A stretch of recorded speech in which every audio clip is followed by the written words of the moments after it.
نص كوباية من المية الدافية، نص كوباية من السكر الناعم الحبيبات،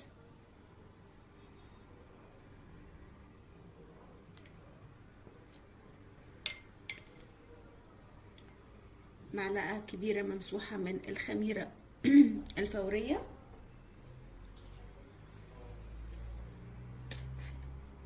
معلقة صغيرة ممسوحة من البيكنج باودر،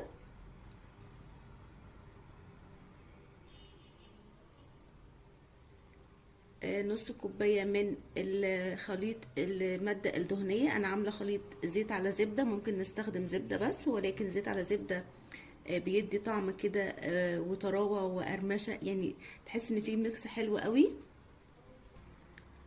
شايفين بقى الخميرة ابتدت تتفاعل، ولكن هقلب علشان السكر يدوب. دلوقتي بقى هنزل بكوباية ونص من السميد، يا دوب بس تقليبه كده. كوباية ونص من الدقيق، رشة بسيطة من الملح. هلم بقى الخليط بتاعي، انا مش عايزة اعجن، انا عايزة بس الم الخليط كده. العجينة بتاعتي اتكونت، هسيبها بقى على جنب 10 دقايق علشان نعمل الحشوة. معايا نص كوباية من السكر، عليها معلقة من القرفة ومعلقة من الكاكاو، وكمان نص كوباية من السميد الناعم. هخلط المكونات كويس جدا مع بعض بالشكل ده كده. هنزل بقى بمعلقة كبيرة من الزبدة السايحة على الخليط بتاعي بالشكل ده كده، وهخلط. انا عايزة قوام رملي، ولو الزبدة او السمنة اللي انا حطيتها مش كفاية هزود معلقة واحدة بس من المية. دلوقتي الحشوة بعد ما حطيت لها الزبدة هي كده مفرولة نوعا ما، انا عايزاها متماسكة اكتر من كده شوية، فهزود معلقة واحدة بس من المية، ودي معلقة المية، وهرجع اخلط. وكده خلاص الحشوة بتاعتي بقت جاهزة معايا. دلوقتي العجينة بتاعتي هقسمها نصين، هاخد النص الاولاني واحطه في قعر الصينية بتاعتي بالشكل ده كده، وهفرد. الصينية بتاعتي طبعا مدهونة اي مادة دهنية كده. فردت العجينة بتاعتي بصباعي كده، هعمل لها حواف بالشكل ده كده.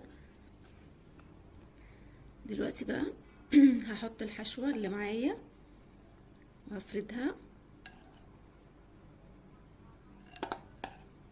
هحطها كلها بالشكل ده كده. هفرد بقى على الصينية كلها، وهحاول اضغط وانا بفرد بالشكل ده، احاول اثبتها، واحاول ما اجيبهاش على الحروف قوي. دلوقتي بلة ايدي مية، وباخد قطعة قطعة كده من العجينة وبفردها. ممكن طبعا افردها على ورق زبدة بالشكل ده كده.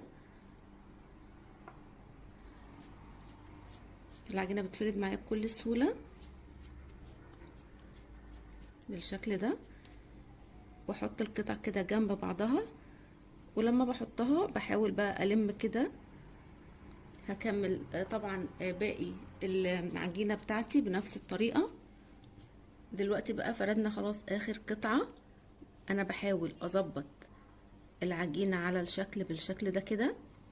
طبعا لو ورقة زبدة هيكون اسهل بكتير، بس انا حبيت اعمل الشكل ده لاي حد ما عندوش ورقة زبدة، مش هنقف على حاجة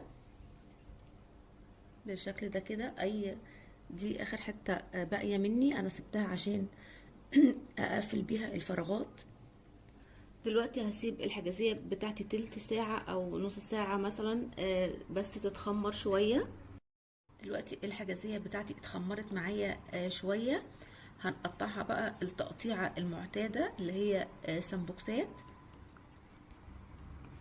وطبعا السمبوكسات الحجم اللي احنا حابينه كبار او صغيرين، ده بنتحكم في التقطيعة علشان تطلع الحجم اللي احنا حابينه. دلوقتي انا مسخنه الفرن على درجه حراره 180 على الرف الاوسط، اكتر حاجه 200. هحطها على الرف الاوسط، اول ما اشوف الحراف بتاعتي احمرت والوش لسه ما احمرش هشغل عليها الشوايه، بس اهم حاجه الحراف تحمر الاول.